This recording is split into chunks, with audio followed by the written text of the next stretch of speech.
네, 안녕하세요. 박영준입니다. 오늘은 겨울철 레이어링의 가장 기본적인 원리, 여기에 대해서 이야기를 좀 해볼까 합니다. 이런 이야기를 제가 하게 된 거는, 지난주에 제주도로 우리 동호회 사람 몇 사람이 갔어요. 그 중에 이제 여성 회원들도 계셨는데, 그분 중에 한 분이 등산을 하신 지 얼마 안 되셨다 그러더라고요. 예. 그런데 옷을 어떻게 입어야 될지 모르겠다. 겨울 등산에. 이렇게 이제 식사 도중에 이야기를 하시더라고요. 그래서 깜짝 놀랐어요. 왜냐면 저희 동호회가 이제 그 네이버의 고잉 클럽이라고, 여기는 이제 등산 관련 정보하고 특히 이제 등산 의류하고 용품에 대한 정보들을 서로 이제 교환하는 곳이거든요. 그래서 거기 몇 개월 계시면서 게시글들을 좀 읽으면 어느 정도 감이 잡혀야 하는데, 감이 안 잡힌다고 그런 말씀 하시더라고요.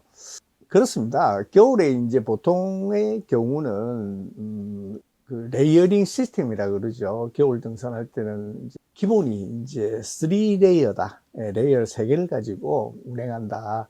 이렇게 지금 이야기를 많이 해요. 그리고 정말 추울 때는 4개 정도, 이렇게 이야기를 하죠.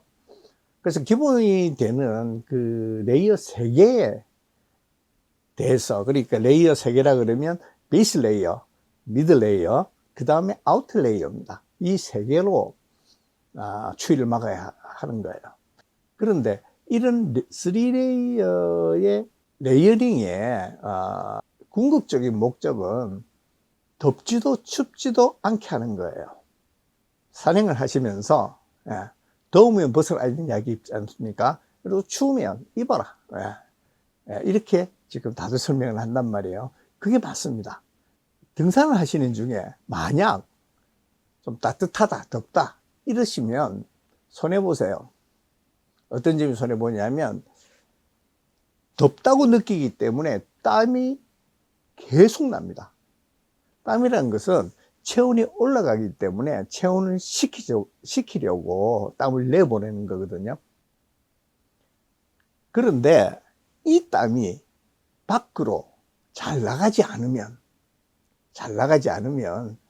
안쪽이 굉장히 후덥지근해집니다. 그래서 그러니까 안쪽이 덥다고 또 느끼기 때문에 땀을 더 많이 내보내요.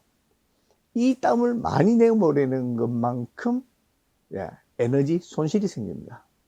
또 하나는 가다가 춥단 말이에요. 추우면 근육이 열을 발생시키기 위해서 근육이 떨게 됩니다. 그게 우리가 추위에 떤다는 게 바로 그겁니다.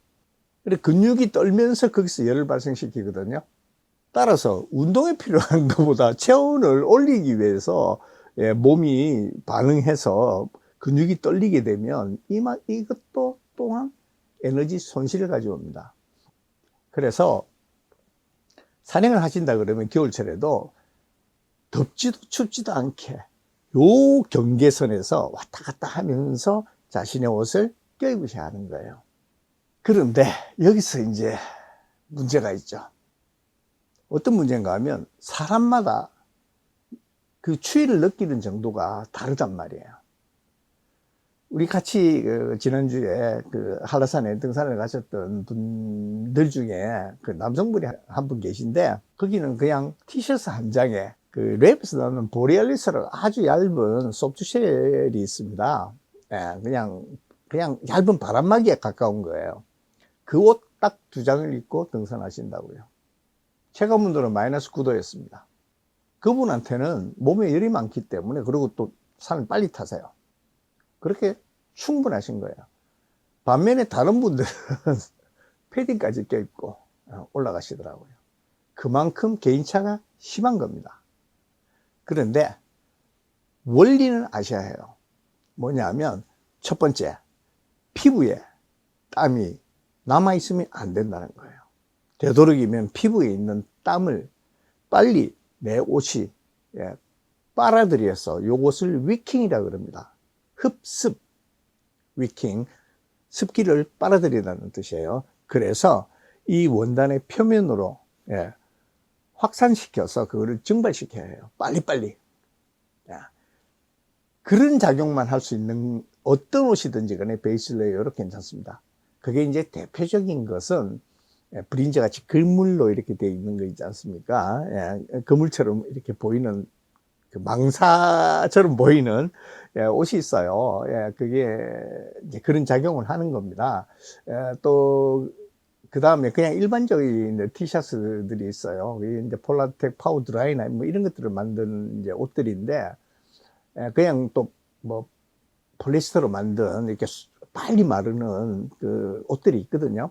그걸로 입으시든지 아니면 이거 같은 메리노 울을 입으시든지 그렇게 해서 베이스 레이어를 한 장을 입으시면 되는 거예요.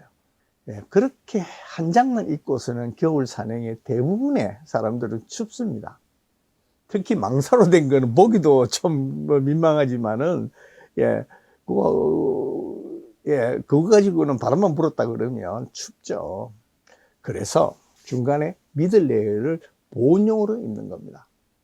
근데 이 미들 레이어로 가끔씩은 보면 패딩 종류 있지 않습니까? 합성 충전재가 들어갔든지 아니면 고이털이나 오리털이 들어간 패딩을 껴 입으시는 분들이 계세요. 근데 이것은 좋지 않습니다. 플리스가 낫습니다. 왜 그러냐면요, 이 패딩들은 방풍 성능을 가지고 있어요. 원래 이 패딩들은 바깥에 입으라고 되어 있는 것들이거든요. 그리고 우분이라 그래서 평직으로 되어 있는 원단으로, 이런 원단이죠. 이런 원단으로 되어 있잖아요. 그래서 이게 생각보다 빨리 땀을 밖으로 내보내지 못합니다. 그런데 플리스는 어떻습니까? 기모가 이렇게 막 나 있잖아요. 그 기모 사이가 상당히 공간이 많아요. 그래서 피부에서 증발한 땀이 플리스를 통해서 바로 나갈 수 있어요. 그래서 이 플리스라는 것은 바람이 안 통할 때, 바람이 불어오지 않을 때는 그 기모 사이에 공기를 가두어서 보온을 해주고요. 바람에 노출됐을 때는 여기에 있는 그 갇혀진 공기 있지 않습니까? 이거를 빨리빨리 밖으로 내보내줍니다. 그래서 가운데 있는 것은 되도록이면 이런 패딩을 특별한 경우 아니면 입지 말라는 거예요. 펑펑 젖어요. 그래서 빨리 안쪽에 말려줘야 된다. 이것이 굉장히 중요합니다. 그런데 나는 너무 추워서 안 돼. 그러실 경우에는 되도록이면 안쪽에 입을 수 있는 그런 패딩들은 좀 종류가 약간 달라요, 사실은. 예전엔 그렇게 막 입기도 했었는데 너무 추운 분들은 어떡할 수 없잖아요. 자꾸 껴입어야 되니까. 그런데 그런 패딩이긴 한데 땀이 좀 잘 나가게 안쪽에도 입을 수 있는 그런 패딩들이 있습니다. 그래서 되도록이면 안쪽에는 플리스도 두께가 아주 얇은 것부터 시작해서 상당히 두꺼운 것까지 다양하게 있습니다. 그래서 추위를 많이 느낀다 그러면 좀 두툼한 플리스를 입으시고, 그렇지 않다 그러시면 얇은 플리스를 입으시면 되는 겁니다. 그 다음에 그거 가지고 좀 부족할 수 있단 말이에요. 왜냐면 바람이 샤샥 불어온다든지 이러면요. 그러면 밖에다가 쉘 자켓, 그게 아우트레이어입니다. 쉘 자켓을 입는데, 보통의 경우는 이제 고텍스 같은 방수로 자켓을 이제 주로 입게 되는데, 방수 자켓은 안에 기모가 없어요. 근데 소프트 쉘 중에 이런 방수 자켓을 하드 쉘이라고 그러거든요. 근데 이 소프트 쉘이라고 분류되는 것들이 있어요. 이게 방수는 안 되고 방풍과 보온을 해주는 게 있어요. 요 소프트 쉘 중에 보시면 안쪽에 기모가 있는 게 있습니다. 약간 도톰합니다. 그거를 입어주시면 어지간한 분은 요 세 개로 운행 중에는, 그러니까 산을 올라가고 이러실 때는 충분하세요. 영하 글쎄 한 15도? 그리고 뭐 체감온도 한 25도 이렇게 되더라도 가능하세요. 그러면 안쪽에서 나오는 땀들이 밖으로 잘 나갑니다. 그러면서 또 가다가 이 풀집, 이게 핏집이라 그러죠. 핏집을 열어준다든지 중간에 조금 더우면 지퍼를 열어서 환기를 시키면 훨씬 쾌적하게 운행하실 수 있습니다. 능선을 걸어간다든지 하산을 할 때는 운동량이 작아집니다. 그렇게 되면 몸에서 열이 적게 납니다. 그때는 추워지거든요, 또. 예, 그러시면 밖에다가 패딩 같은 거 있지 않습니까? 요거를 껴입어 주시는 거예요. 요렇게만 하시면 기본은 하시는 거예요. 그래서 고민하지 마시고, 만약 내가 어떤 옷을 입고 갔는데 춥더라 그러면 베이스레인 먼저 점검하시고요. 이게 땀이 잘 처리해주는 그런 베이스레인을 점검하셔야 돼요. 그래서 그 뭐 유명한 메이커에서 나오는 것들이 있지 않습니까? 이것들은 대부분 다 좋습니다. 충분합니다. 그 다음에 플리스를 구하셔야 되는데, 중간에 미들 레이어를 구하셔야 되는데, 이때는 그 두께를 잘 가늠하셔야 돼요. 물론 이거 한 번에 안 됩니다. 근데 내가 추위를 많이 느껴. 그러면 예를 들자면 R1보다는 파타고니아 R1이라고 있지 않습니까? R2가 나올 수 있어요. 근데 대부분은 R1 가지고도 운행 중에는 더우실 거예요. 그거보다 좀 얇은 것들이 있거든요. 예를 들면 뭐 글쎄 이번에 이제 델타 신형이 새로 나와서 아크트렉스 델타라든지 뭐 이런 것들이 나오니까 그리고 예전 카이어나이트 아크트렉스 카이어나이트하고 신형 카이어나이트는 굉장히 두꺼워졌어요. 예전엔 그 정도 두께가 아니었는데 그래서 요 카이어나이트가 이제 아마 두꺼운 플리스로 아마 사용하라고 그래서 그렇게 만든 것 같아요. 그래서 그런 좀 두툼한 그걸 추위를 많이 타신다 그러면 하고, 그 다음에 이제 추위를 그만큼 안 타신다 그러면 그 랩에 제가 좋아하는 넥서스라든지 또는 오들러에서 어센트라든지 굉장히 많이 있습니다. 그 약간 얇은 두께의 것이. 그리고 최근에 보니까 노로나도 그렇고 오들러도 그렇고 또 뭐 다른 업체들도 마무트도 그렇고 굉장히 얇은 이제 플리스가 나오더라고요.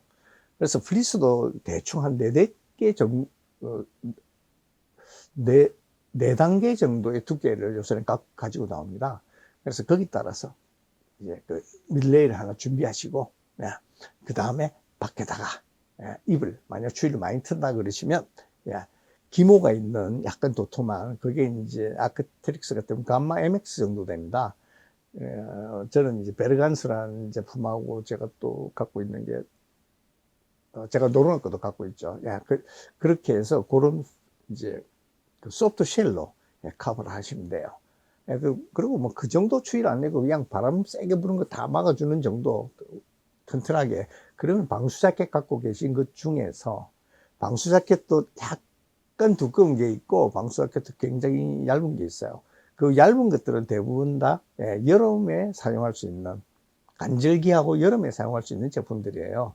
그 말고 이제 방수 자켓 중에서도 좀 튼튼해 보이는 아주 부드러운 이런 게 아니라 그런 것들이 있거든요. 그런 걸 껴입으시면 됩니다. 밖에다가.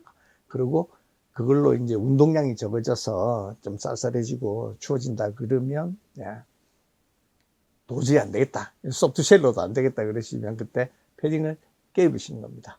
자, 이해가 되시는지 모르겠습니다. 근데 이거는 전부 경험이 필요하세요. 그래서 한 번에 잘 안 되실 거예요. 그래서 초보자들은 좀 옷을 여유 있게 갖고 가시는 게 좋습니다. 네, 오늘은 여기까지입니다. 네, 감사합니다.